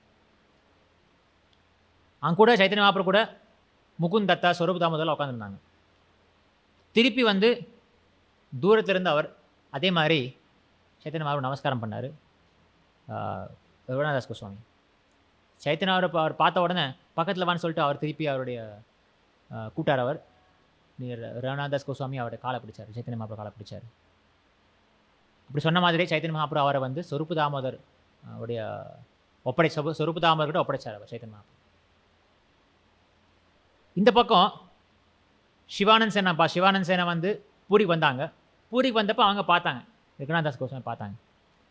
திருப்பி அவங்க பெங்கால் போனப்போ ரகுநாத் தாஸ் கோஸ்வாமி அப்பா வந்து திருப்பி சிவானந்த் சேனை கேட்டார், என் பையனை பார்த்தீங்களா, எங்கே இருக்கா? நீங்கள் கவலைப்படாதீங்க, உங்கள் மகன் ரகுநாத் தாஸ் வந்து சைத்தன்ய மகாபிரபுக்கு சேர்ந்து அருமையாக இருக்கிறார் அப்படின்னு சொன்னாங்க. அவங்க யோசிச்சாங்க, ஐயோ என்னடா இது அப்படின்னு சொல்லி அவங்க ரொம்ப கவலைப்பட்டாங்க அப்பா அம்மா. அப்புறம் சொன்னாங்க, இந்தாங்க கொஞ்சம் பணமும் கொஞ்சம் ஆக்கெல்லாம் கொடுத்து அனுப்புகிறாங்க சிவானந்த் சேனை. நீங்கள் போனீங்கன்னா அடுத்த வாட்டி போகும்போது இதை நீங்கள் ரகுநாத் தாஸ் கோஸ்வாமி கொடுத்துருங்க, இவங்களெல்லாம் கொடுத்துருங்க, பணம் எல்லாம் கொடுத்துருங்க, அவன் நல்லா வாழட்டும் அப்படின்னு சொல்லி. அடுத்த வருஷம் திருப்பி சிவானந்த் சேனா வந்தார், எல்லாம் கொடுத்தார் ரகுநாத் தாஸ் கோஸ்வாமி. அதை வச்சுட்டு ஒரு 2 மாதம் எப்பப்போ தேவையோ ரகுநாத் தாஸ் கோஸ்வாமி அந்த ஆக்களையும் சேர்த்து அந்த பணத்தையும் சேர்த்து சைத்தன்ய மகாபிரபு மற்றும் வைஷ்ணவர்கள்லாம் நல்லா அவருமே விருந்து உபசாரம் செஞ்சார். அவர் ஒரு 2 மாதம் செஞ்சார். அவர் ஒரு 2 மாதத்துக்கு அப்புறம் சைத்தன்ய மகாபிரபு ரகுநாத் தாஸ் கோஸ்வாமி கூப்பிட நிறுத்திட்டார். சைத்தன்ய மகாபிரபு கேட்டார், என்ன ஆச்சு அப்படின்னு. அவர் ஸ்வரூப் தாமோதர் சொன்னார், இல்லை அவருடைய அப்பாவுடைய பணத்துலேருந்து அவர் இதெல்லாம் செஞ்சுட்டு இருந்தார், இதுவும் பணம் தானே, இதுவும் ஒரு ஜரசக்தி தானே, இதே நான் திறக்கிறேன், இது எதுக்கு நமக்கு அப்படின்னு சொல்லிட்டு அதுக்கும் வேணாம் சொல்லிட்டார். சைத்தன்ய மகாபிரபு ஒரே சந்தோஷம். ரகுநாத்தோடைய துறவரம் பார்த்து அவருடைய வைராக்கியத்தை பார்த்து ரொம்ப சந்தோஷம் அவர். அதுக்கப்புறம் ரகுநாத் தாஸ் கோஸ்வாமி வந்து அங்கே சாப்பிட நிறுத்திட்டார். அவர் அப்புறம் எப்படி சாப்பிட்டார்? அவர் ஜெகநாத்புரி கோயிலில் சிம்மத்வார் இருக்குவார், மெயின் என்ட்ரன்ஸ் சிம்மத்வார், அங்கே நின்றுக்கிட்டு பிச்சை எடுத்துகிட்டு இருக்கார். எது கிடைக்குதோ அது மட்டும் சாப்பிட்ருந்தார். ஒரு ரொட்டியோ ஒரு கொஞ்சம் காய்கறியோ எது கிடைக்குதோ அது மட்டும் சாப்பிட்ருந்தார். அதை எடுத்து அப்படியே கீழே கிடைக்கிறது கழுவி சாப்பிட்ருவார் அவர். அதுக்கப்புறம் ஒவ்வொரு நாளும் கொஞ்சம் மோர் மட்டும் குடிச்சு வாழ்ந்துட்டு இருந்தார் அவர் ரகுநாத் தாஸ் கோஸ்வாமி. ரகுநாத் தாஸ் கோஸ்வாமி யாரை பார்த்தாலும் நமஸ்காரம் பண்ணுவார். ஒரு நாளுக்கு வைஷ்ணவர்கள் 2000 முறை நமஸ்காரம் பண்ணார். பகவானுக்கு 1000 முறை நமஸ்காரம் பண்ணார். அங்கே பாருங்க 2000 தான் அதிகம், 1000 கம்மி தான். ஒரு நாளுக்கு 1,00,000 ஹரிநாமம் பண்ணார் அவர். இது ரகுநாத் தாஸ் கோஸ்வாமி வாழ்க்கையாக இருந்துச்சு. ரகுநாத் தாஸ் கோஸ்வாமியோட வைராக்கியத்தை பார்த்து சைத்தன்ய மகாபிரபு ரொம்ப சந்தோஷப்பட்டு குஞ்சா மாலான்னு அவருடைய குஞ்சா மாலா வந்து ரகுநாதாசன் கொடுத்தாரு. குஞ்சா மாலா மட்டும் ஒரு கோவர்தன் ஷிலா. அந்த கோவர்தன் ஷிலா இன்னைக்கு இப்போ கூட இருக்குது. எந்த கோயில் இருக்குது சொல்லுங்கள் விருந்தாவனத்தில்? யாருக்கா தெரியும்? போயிருக்கீங்க, பார்த்துருக்கீங்களா? கோவர்தன் ஷிலா பார்த்துருக்கீங்களா? சைத்தன்ய மகாபிரபு ரகுநாதாஸ் கோஸ்வாமி கொடுத்த கோவர்தன் ஷிலா தேடி பாருங்க, கண்டுபிடிங்க பார்ப்போம் எங்கே இருக்குன்னு. விருந்தாவனத்தில் இருக்குது, இன்னும் இருக்குது. இல்லை, இன்னொரு கோயில் இருக்குது. ஆ இல்லை இல்லை, அங்கே இல்லை. ஒரு கோயில் இருக்குது, அது இருக்குது. தேடி நெட்டில் தேடி பாருங்கள், நீங்கள் பாருங்கள் கிடைக்கும். நீங்களும் தேடி போங்களேன். அந்த ஆவல் இருக்கு பாருங்கள். ஒரு விஷயம் நாங்கள் தேடி போந்த ஒரு ஆவல் இருக்கும் பாருங்கள், எங்கே இருக்குன்னு. அந்த ஆவல் தான் முக்கியம். ஒரு குஞ்சா மாலை. குஞ்சா மாலை என்ன சொல்கிறது தமிழில்? இந்த பாசி, இந்த சின்ன அந்த சங்கு என்ன சொல்கிறது, பாசி சங்கு மாலை. சங்கு மாலை கொடுத்தார் அவர், குஞ்சா மாலை. அதுக்கப்புறம் இன்னும் நிறுத்துட்டா இல்லைன்னு இப்போ சொல்லிட்டா? இன்னும் கொஞ்சம் இருங்க சார், ரகுநாதாஸ் கோஸ்வாமி விஷயம் சொல்கிறேன். அதுக்கப்புறம் சைத்தன்ய மகாபிரபு இந்த உலகத்தில் இருக்கிற வரைக்கும் அவர் இருந்தார். அதற்கு முன்னாடி சைத்தன்ய மகாபிரபு ரகுநாதாஸ் கோஸ்வாமி வந்து விருந்தாவனத்துக்கு அனுப்பினார். எதுக்கு? அங்கே ரூப சனாதன கோஸ்வாமியோட சேர்ந்து நீங்கள் பகவானுக்கு சேவை செய்யன்னு சொல்லிட்டு சைத்தன்ய மகாபிரபு. அவர் வந்து சைத்தன்ய மகாபிரபுடைய விரகத்தினால, அந்த சைத்தன்ய மகாபிரபு இல்லாதனால அவர் வந்து தற்கொலை பண்ண முயற்சி விடுறார் அவர் விருந்தாவனத்துக்கு போய். இப்போ இதுவரைக்கும் நான் பார்த்தது வந்து பூரியில் வந்து ரகுநாதாஸ் கோஸ்வாமி லீலா. இப்போ நான் விருந்தாவனம் வந்துட்டார் அவர், சைத்தன்ய மகாபிரபு விட்டு போன அப்புறம். ரகுநாதாஸ் கோஸ்வாமிக்கு நிறைய வயசு வித்தியாசம் இல்லை, ரொம்ப பக்கத்தில் ஒரே வயசு தான், ஆல்மோஸ்ட் 40 வயசு கிட்ட இருக்கும் இப்போ அவருக்கு. அவர் வந்திருக்கார் விருந்தாவனத்தில், அவர் தற்கொலை செய்து முடிச்சு சேர்த்தார் அவர். அப்போ ரூபசனாதன் அவர் நிறுத்தினார். ரகுநாதாஸ் கோஸ்வாமியோட பஜன் குட்டீர் எங்கே இருக்குது? சாரி, ரகுநாதாஸ் கோஸ்வாமி எங்கே அமர்ந்திருப்பார்? எங்கே அவரோட பஜன் குட்டீர்? ராதாகுண்ட் பக்கத்தில், கரெக்ட். பஜன் குட்டீர் என்றால் ஒரு குடிசை. அந்த பஜன் குட்டீர் என்றால் பஜன் குடிசை. ஆரம்பத்தில் ரகுநாதாஸ் கோஸ்வாமி குடிசையெல்லாம் கட்டலை. அவர் பெரிய ஒரு தூய்மையான பக்தர். அவருக்கெல்லாம் நேரம் இல்லை, பகவான் நாமம் ஜபிச்சுட்டே இருப்பார், சேவை செஞ்சுட்டே இருப்பார் அவர். ஆரம்பத்தில் ராதாகுண்டில் உட்காந்துருக்கிற நேரத்தில் அந்த வெட்ட வெளியில் மழை நேரம் இருக்கு, மழையாகட்டும் சரி, வெயிலாக இருக்கட்டும் சரி, அந்த அப்படியே அந்த வெட்ட வெளியில் உட்காந்து ஜபிச்சுட்டு இருப்பார் அவர் ராதாகுண்டில். ஒரு தடவை 2 புலி வந்துச்சு. 2 புலி வந்துச்சு அங்கே தண்ணி குடிக்கிறதுக்கு. ஆனால் அங்கே அதை பற்றி பார்க்காம ரகுநாதாஸும் அப்படி ஜபம் செஞ்சுட்டே இருப்பார். அவர் ஜபம் பண்ணுறது பாருங்க, நாங்களாம் ஜபம் பண்ணும்போது உடனே ஃபோனில் டிங்னு சவுண்ட் வந்தால் போதும், எடுத்து பார்த்துருவோம். நாங்கள் யோசிப்போம், ஆவலாக இருக்குது எப்படா ஃபோனில் கால் வரும், அது ஒரு முடியும் ஜபம். ஆனால் அவர் ஜபம் பண்ணுற ரகுநாதாஸ் கோஸ்வாமி பண்ணுற ஜபம் எப்படின்னா, வெயில் எதாக இருந்தாலும் சரி அவர் அங்கே உட்காந்து பண்ணிகிட்டே இருப்பார். 2 புலி வந்துச்சு. அந்த நேரத்தில் கிருஷ்ணன் வந்தார் ரகுநாதாஸ் கோஸ்வாமி பாதுகாப்புக்காக. முதல்ல ரகுநாதாஸ் கோஸ்வாமியோட அப்பா வந்து தன்னுடைய பண பலத்தினால எத்தனையோ பாதுகாவலர் கூட வச்சுருப்பார். ஆனால் ரகுநாதாஸ் கோஸ்வாமி பக்தான அப்புறம் பகவான் ஸ்ரீ கிருஷ்ணர் வந்தார் பாதுகாப்புக்காக, அந்த 2 புலியிலிருந்து பாதுகாப்பதற்காக. இந்த விஷயத்தை வந்து எப்படி நமக்கு தெரியும்? ஏன்னா சனாதன கோஸ்வாமி பார்த்தார். இது சனாதன கோஸ்வாமி அதை பார்த்துட்டு சொன்னார், என்ன காரியம் பண்ணுற நீ? பகவான் ஸ்ரீ கிருஷ்ணர் நீ சேவை பண்ணி அவருக்கு நீ வேலை வாங்கிட்டு இருக்க அப்படின்னு. அப்போ அவர் கேட்கல, நான் அதில் ஒன்றும் பண்ண போகிறேன்னு சொல்லி. இன்னொரு நாள் அதே உட்காந்து வெயில் உட்காந்து ஜபம் பண்ணிட்டு இருக்காரு. ஸ்ரீமதி ராதாராணி வந்தாங்க. அந்த ரகுநாதாஸ் கோஸ்வாமி வெயிலில் உட்காந்துருக்க பார்த்து அவங்களுடைய அந்த சேலை எடுத்து ரகுநாதாஸ் கோஸ்வாமி மறைச்சாங்க. வெயிலேருந்து பார்த்துக்கிறது, அந்த வெயிலேருந்து அந்த நிழல் கொடுக்கறதுக்காக. ராதாராணி வெயிலில் நின்னாங்க. ராதாராணி வெயிலில் நின்றுட்டு இருந்தாங்க. ஸ்ரீமதி ராதாராணி வெயில், அவங்க உடம்பெல்லாம் வேர்க்குது வெயிலில். ரகுநாதாஸ் கோஸ்வாமி உட்காந்துருக்காரு. இதையும் சனாதன கோஸ்வாமி பார்த்தாரு. என்ன ஆள் நீ? ராதாராணிக்கிட்ட நீ வேலை வாங்கிட்டு இருக்க. கிருஷ்ணர் ராதாராணி நாங்கள் அவங்களுக்கு சேவை செய்யணும், அவங்க உனக்கு சேவை செய்கிறாங்க அப்படின்னு. அதுக்கப்புறம் தான் பஜன் குட்டீர்னு ஆரம்பிச்சது. அதுக்கப்புறம் குடிசை ஆரம்பித்து அந்த குடிசையில் உட்காந்தாங்க. அதுக்கப்புறம் தான் கோஸ்வாமிஸ் எல்லாம் பஜன் குட்டீர்னு ஒரு விஷயம் ஆரம்பிச்சிருந்தேன். பஜன் குட்டீர்னா பஜன் குடிசை. அந்த குடிசை வர்றது காரணம் அந்த ரகுநாத் தாஸ் பண்ண லீலை தான். நான் அவர் வெயிலில் உட்காரதுக்காக பகவானும் ராதாராணி வர ஆரம்பிச்சிட்டாங்க. இதுதான் வந்து ரகுநாத் தாஸ் கோஸ்வாமி மகிமைகள். ரகுநாத் தாஸ் கோஸ்வாமி வாழ்க்கையில் இருந்தால் அவர் மட்டும் எல்லா கோஸ்வாமி வாழ்க்கையிலேருந்து பல பல நல்ல விஷயங்கள் நான் கற்றுக்கலாம். பல பாடங்கள் எங்களை போல் சாதகர்களுக்கு இருக்குது, பக்தர்களுக்கு இருக்குது பல பாடங்கள். எப்படி பகவானை அடைவது, எப்படி குருக்கு சேவை செய்யணும், எப்படி வைஷ்ணவர்களுக்கு சேவை செய்யணும், எப்படி ஜபம் செய்யணும். ரகுநாத் தாஸ் கோஸ்வாமி எத்தனை தடவை நமஸ்காரம் பண்ணார், தண்டவட் பண்ணார் ஒரு நாளுக்கு? 2000 முறை. நாங்கள் மெயின் டெம்பிள் போனால் ஒரு நமஸ்காரம், வந்தால் ஒரு நமஸ்காரம், டவுன் டெம்பிள் போனால் ஒரு நமஸ்காரம், இரண்டாவது நமஸ்காரம், முடிஞ்சுது. இல்லை, நீங்கள் வைஷ்ணவர் வீட்டு போனீங்கன்னா நமஸ்காரம் பண்ணணும். இப்போ நீங்கள் ரோட்டில் பண்ண முடியாது, மக்கள் கூட பண்ண முடியாது, பரவாயில்ல. வைஷ்ணவர்கள் பார்த்தீங்கன்னா தண்டவட்ஸ் பண்ணணும். ரகுநாத் தாஸ் கோஸ்வாமி என்ன பண்ணார்? ரகுநாத் தாஸ் கோஸ்வாமி வெறும் மோர் மட்டும் தான் குடிச்சாரு. அப்போ நீங்கள் மோர் மட்டும் குடிக்குமா? இல்லை, நல்லா சிறதாய் சாப்பிடுங்க, ஆனால் முடிஞ்செல்லாம் குறையும். சாப்பிட சொல்லிட்டு நாங்கள் சாப்பிட்டுக்கிட்டே நல்லா சாப்பிட அந்த நாவுடைய இன்பத்துக்காக சாப்பிடக்கூடாது. ஆத்மாவும் உடலும் சேர்ந்து இருக்கிறது. நான் உயிரோடு இருக்க மட்டும் சாப்பிட்டா போதும். பிரசாதம் எப்பவும் பிரசாதம் கிடைக்கும் கோயிலில், பிரசாதத்தை குறையே இருக்காது. அது ஒரு விஷயம் பார்த்துக்கோங்க. ஜெகநாதர் நீங்கள் சேவை செய்ய செய்ய உங்களுக்கு பிரசாதத்தை குறையே இருக்காது. ஜெகநாதர் நல்லா சாப்பிடுவார், எங்களும் நல்லா சாப்பிட வைப்பார் ஜெகநாதர். சரியா? ரகுநாதாஸ் அப்புறம் இன்னொரு ரகுநாதாஸ் என்ன செஞ்சார்? அவர் சதா சர்வ காலமும் பகவான் எல்லா வயத்தையும் சேவை செஞ்சுட்டு இருந்தார். அவர் நாங்களும் அதே போல் ரகுநாத் தாஸ் கோஸ்வாமி போல் அவர் போல் இருக்க முடியாது. ஆனால் அவருடைய பாதையில் வந்து நாங்கள் பகவானுக்கு சேவை செய்யணும். சரியா? இப்போ இந்த வாரம் பாணிஹாடி சிடாதே உற்சவம் இருக்குது. எல்லா உற்சவங்களையும் ஃபாஸ்டிங் இருக்கும், நல்லா ஃபாஸ்டிங். ஆனால் இந்த ஒரு உற்சவத்தை மட்டும்தான் நல்லா ஃபீஸ்டிங், நல்லா சாப்பிடலாம்.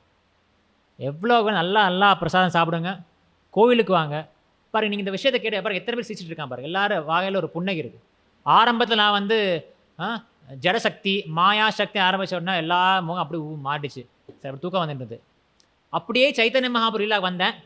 ரகுநாத் தாஸ் கோஸ்வாமி கேட்ட உடனே எல்லாரும் மனசு ஒரு புத்துணர்ச்சி. இதுதான் கிருஷ்ண பக்தி. புத்துணர்ச்சிக்கு வந்து ஒரு மாத்திரை மாதிரி, எல்லாத்துக்கும் மாத்திரை வந்துருச்சு. புத்துணர்ச்சிக்கு மாத்திரை கிருஷ்ண பக்தி, கிருஷ்ண கதா. எங்கே பார்த்தாலும் நீங்கள் கிருஷ்ண பக்தியில் ஈடுபடுங்க. எப்பொழுதுமே கிருஷ்ண கதா கேட்டே இருக்கணும். கிருஷ்ண கதானான் கிருஷ்ண கதா லீலைகள், பகவான் லீலைகள் மற்றும் பகவானின் திருநாம ஜபம்